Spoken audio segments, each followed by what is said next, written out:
Imagine something so small, so silent, yet so serious that it can impact your daily health. A microscopic entity that operates behind the shadows can go undetected until it's too late to reveal its wrath. Meet the human papilloma virus.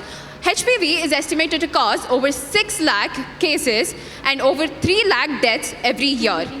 In India's current scenario, over 1 lakh cases are HPV infections and over 74,000 cases are deaths due to it, contributing to 1/3 of global HPV-related deaths. The high-risk types, 16 and 18, are responsible for causing 76.7% of cervical cancer and 36% of oral cancer cases.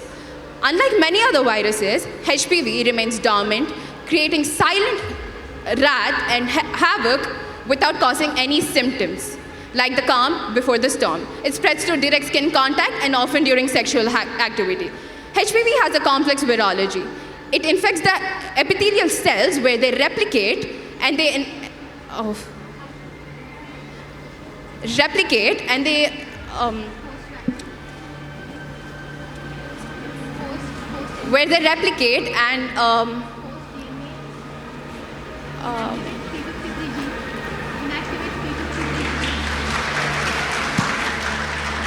HPV vaccine and screening are estimated to avert 20 cases, 15 deaths per 1,000 vaccinated population. There are 4 approved vaccinations in India, which are bivalent, quadrivalent, and nonavalent. The important strains against which these provide protection are 6, 11, 16, and 18. Regular screening and early detection through pap smears.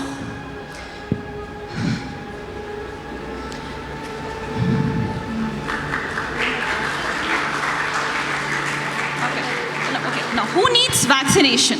The answer is very simple. Everyone, especially individuals aged between 9 to 26 years, are recommended to take it, especially when you have a family history of HPV-related cervical cancers. Now that we have looked at the disease burden, microbiology and everything, let's move on to the research. Our general perception of a disease is to ignore it until we have it. HPV is also handled similarly. We don't realize we have the disease until the late stages. We embarked on an extensive research to delve deeper into the HPV scenario. We conducted an observational cross-sectional study of 400 participants aged between 18 to 26-year-olds residing in the urban areas who receive formal education. We visited 4 different institutes and conducted the survey. We circulated a semi-structured questionnaire which was pre-designed and pre-tested. The plan of analysis was that the data was collected and analyzed through SPSS software using data analysis. A scoring system was given, and based on that, 1 to 5 was categorized as poor, 6 to 10 as average, and about 10 to 15 was considered as good. The main objectives was to assess the prevalences of misconceptions, awareness of HPV and HPV vaccination, and also to estimate the HPV vaccination rates and barriers.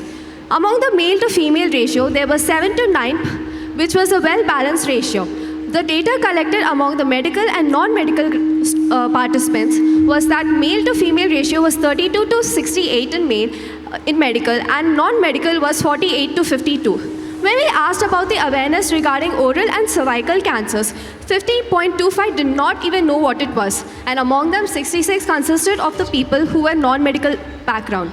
And when we asked about awareness of HPV, 52% did not even know about it, and among them, 75% belonged to the non-medical background.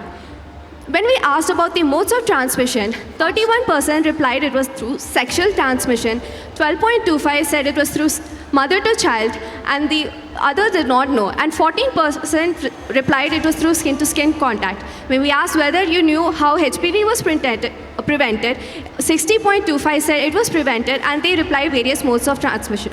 Out of 400 participants, around 66% from a medical background were aware of what the vaccine was, whereas from a non-medical background, only 34% was. Misconceptions regarding the vaccination's inclusion in the National Immunization Schedule were prevalent, as 37% believed that it was already included in the schedule. However, the remaining did not know about the schedule, or they did not know about the vaccine's inclusion in it. Family history is an important risk factor when it comes to HPV, with around 37 to 38% not knowing the relation between the vaccination necessity and the family history. And 11% incorrectly identified the need for the vaccination only in the case of a family history. When we talk about gender demographics, we found that half of our participants thought that HPV affected only females and not males. And only 19% were able to identify that it affected both the genders almost equally. When we talk about vaccination acceptance rates, 11% affirmed the need for male vaccination, whereas a vast majority said that males do not need the vaccination at all, and the remaining did not know about male vaccination requirement or anything. And when we talk about family history as awareness, people only 10% were aware that they had this risk factor in their life and that it could affect them. The remaining either did not know or completely negated the existence of this risk factor in their life. In our participants, we found that 8.3% were already vaccinated against this HPV. This left an alarming 91.8% unprotected against the cancers. So we staged an educational intervention. From this, we found that 60% were willing to take the vaccination once they knew what it was. However, the remaining 144 were unwilling, so we asked them for the reasons why. The two leading reasons were general lack of awareness and high cost of vaccine, which is 36% and 46%. The others include side effects, social stigma, and needle phobia. This study reveals that there is a gap in the knowledge, even with the participation with a medical background. As compared to the non-medical background, students with the medical students, we have their more knowledge, but still they doesn't know it only affects males and females. They think it affects everyone, regardless of the sex, and vaccination for both males and females. And through this study, there is a prevention is better than cure. The health education is utmost important. Next, our study reveals we identify there are many other reasons that can act as a barrier. One reason is the lack of awareness, which it's the most prevalent reasons. And also, one of the most significant finding is that the high cost, the participants were surprised at the high cost of the vaccine, which ranged from 2,000 to 10,000. And also, vaccines like Gardasil 4 and Servavac, which cost around 2,000 to 4,000 per dose, and Gardasil 9, which has 5 more strains included, it is at most of like 11,000. So other reasons also, unfounded beliefs and side effects and the needle phobia, they think that it should be taken after the childbirths and marriages. So we have someone to share his story. Please do that.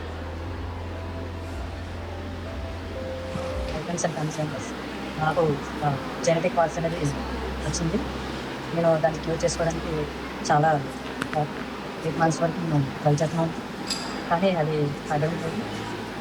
Genetic పార్ట్స్లో నాకు ఏమి choice కానీ కానీ నాకు effect parts creams అవి వాడడం వల్ల అంతలా తగ్గట్లేదు. హెచ్పీవీ గురించి తెలియలేదు, సో దానివల్ల ఇది వచ్చిందని అనుకుంటున్నాను. హెచ్పీవీ వ్యాక్సిన్ తీసుకుంటే ఏదైనా తీసుకుంటాను కదా, ఈ ఫ్యామిలీ మెంబర్స్ కూడా తీసుకుంటారు. జెనెటిక్ పార్ట్స్ అనేది రాస్తా ఉంది. ప్రజెంట్ ఏంటంటే హెచ్పీవీ వ్యాక్సిన్ కానీ సెలెక్ట్ అయ్యారు. హెచ్పీవీ వ్యాక్సిన్ తీసుకుంటే ఇలాంటి వ్యాక్సిన్ తీసుకోవడం వల్ల నాకు ప్రాబ్లం వచ్చింది కాదు.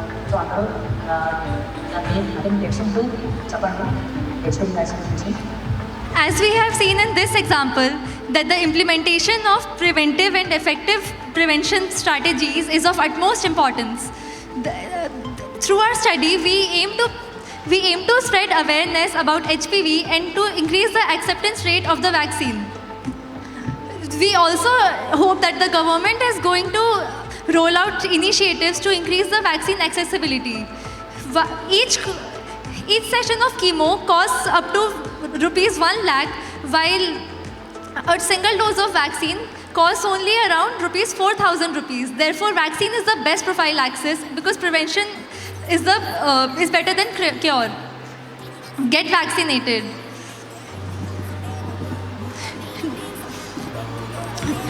Do it for your family. Do it for those who believed in you. Do it for your future. Do it for yourself. Be smart, take the shot. Thank you.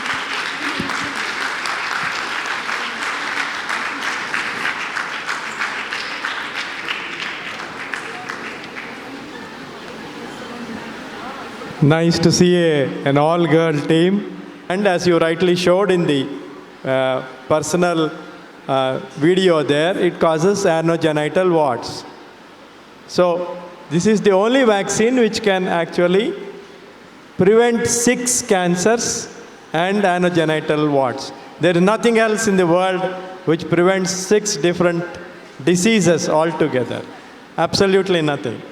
Despite that, many people don't feel like taking the vaccine, simply stating that it is an expensive vaccine. Anyway, we don't have Cervarix any longer in India. It's been withdrawn. It is no longer marketed in many places in the world. It has been withdrawn. We only have Gardasil 4, Gardasil quadrivalent, Gardasil 9, which is, once again, Gardasil 4 is not licensed for use in India in both boys and girls. Gardasil 9 is licensed both for boys and girls. Likewise, our own Indian vaccine produced by the Serum Institute, Cervarix, is licensed for both boys and girls. So this is important to understand.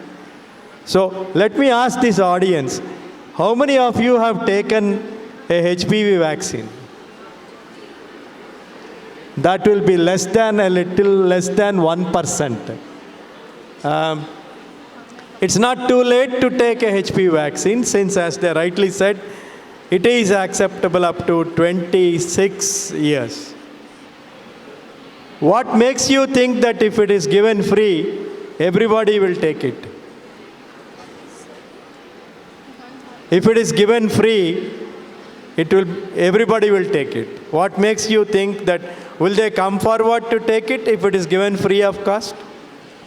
Sir, from what we observed in our studies, once we spread the awareness regarding cervical cancer, immediately... No. The mistake you are doing is spreading awareness about cervical cancer. So you are again playing the same gender discrimination which BJP played in the last thing. It is a disease of women. Why should we bother? Simply because 98% of the legislators are men. It is as simple, as hard fact as that. Nothing more than that. It doesn't bother men, cervical cancer. So they did not bother about HPV virus. So unless you make it gender neutral, it won't stick at all. So don't make that mistake of saying HPV causes cervical cancer, so women should be vaccinated. You will be making the same mistake as the previous governments made. No, it is not the truth at all. It's an absolute nonsense. Males spread the virus. So even if a woman is monogamous, if the man is polygamous, the monogamous woman is more likely to get the HPV infection and cervical cancer. This is proven beyond doubt. Sir, the awareness that we spread was regarding both cervical and oral cancer. We informed them that both, like in men, it causes many head and neck cancers, including back of the throat and the mouth, especially like pineal cancers and anogenital warts. So this was spread along with the information that cervical cancer is also spread by HPV. Once we spread this, our response group, more than 60% were willing to get vaccinated. The problem was that they were just not aware of this. So What I meant was, if you create awareness, do you think people will come forward to take the vaccine if it is given free? I do think so. You are wrong. The awareness doesn't lead to adoption of even a free vaccine. Okay, so unless it is included in the compulsory school vaccination program, or it is never going to be successful at all. So many studies around the world have shown, unless it is included as a part of school vaccination program for both boys and girls, it is not going to be successful at all. Many countries have tried that, giving only to women, only to girls. They have utterly failed. The coverage remains a dismal 20% to 26%. Even in the United States of America, the coverage among first-year graduate students is a dismal 18% in girls. In boys is about 6%.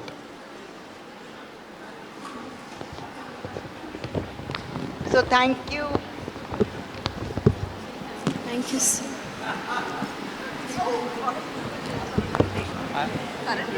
So, yeah, that's one. So to keep us alert we have been handed mics which are delivering shocks to us.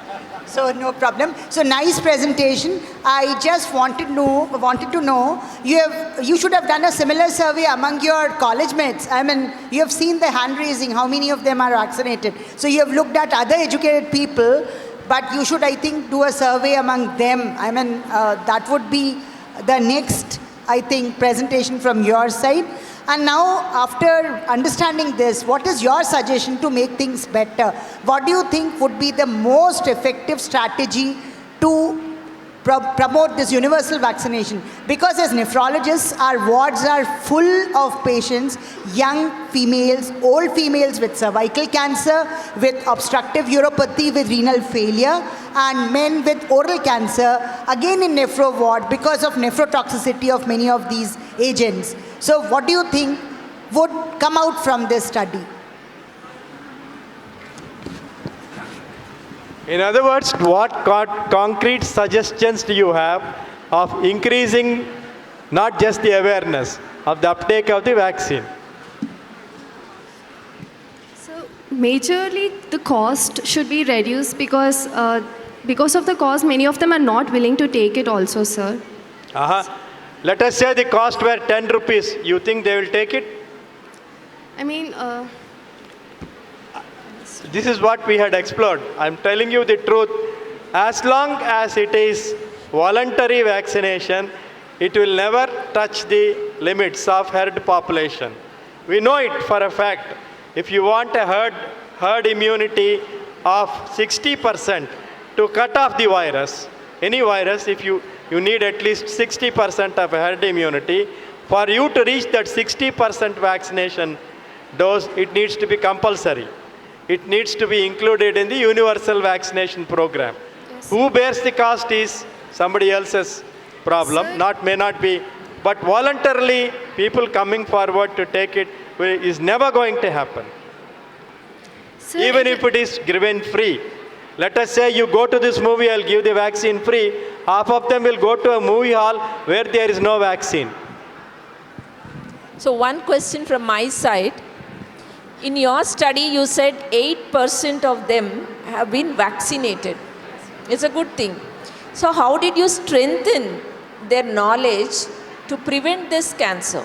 Do you think just vaccination is going to prevent, or anything else has to be taken? Additional steps. What was the effort put by you in this 8% of that population where they have already been vaccinated? Thank you for the question, ma'am. In those 8% that have already been vaccinated, it's not just them that we want to spread the awareness to, but in general, we want to promote safe sexual practices like the use of proper contraception and barriers, because that's one of a common route of spread of this virus. Okay. Along with that, skin-to-skin contact. So general awareness of that, if a person is infected, you need to limit contact with that person. Anything else? Anything else? Because there was one topic prior to your presentation. It's the screening. They'll have to adhere to the screening. Just vaccination doesn't help. So the WHO program is three-pronged. What is it called? Three-pronged program. What are the ratios given for the number to be vaccinated, to be screened, to be treated, provided treatment? So they should adhere to the screening. Three-pronged program. It's not a single strategy. It's never going to work. So you need to vaccinate, but there will be a large group which is beyond the vaccination age. Okay, once they are sexually active, vaccination is not going to protect them permanently. Okay? So screening has to continue. Screening needs to be continued for the next 60 years, not 1 or 2 days. You could have increased their knowledge, because that 8% are the good number where they have already been vaccinated. So you should have increased their awareness on screening, the number of times. How many times ideally the screening has to happen? What is the frequency? What are the types of tests available? Thank you for your question, ma'am. So screening starts at age 21. Types of tests, frequency. Sorry, ma'am, can you repeat It's your not question? 21 anymore. What are the different types of tests and how should be the frequency? Pap smear. Okay, what should be the frequency? What is an ideal test? Ma'am, once in every 3 to 5 years. And over the age of, between ages 30 to 65, once in every 10 years. Once in 10 years. It's not right, it's okay. You go back and refer. That was not a right answer, okay? Girls, you have presented well. I couldn't have done 1% of what you have done. Congratulations. Guys, please stand up and give an ovation. They have done very good job. Don't discourage them. I can see all your faces very dull. Don't do that. When I was MBBS, I was not even ready to talk. So don't get discouraged. That was a nice presentation. It went well. Thank you so much for the presentation. Thank you, sir. Sir, I'm so sorry to interrupt, but I would also like to tell that we went to 4 colleges to spread awareness, and we went to 4 colleges, and there initially their response was they did not know about the vaccine, and then we educated them about HPV and the vaccine. So then they were willing to take the vaccine. I just wanted to tell that. Okay, nice job. Thank you. Thank you. Thank you, sir.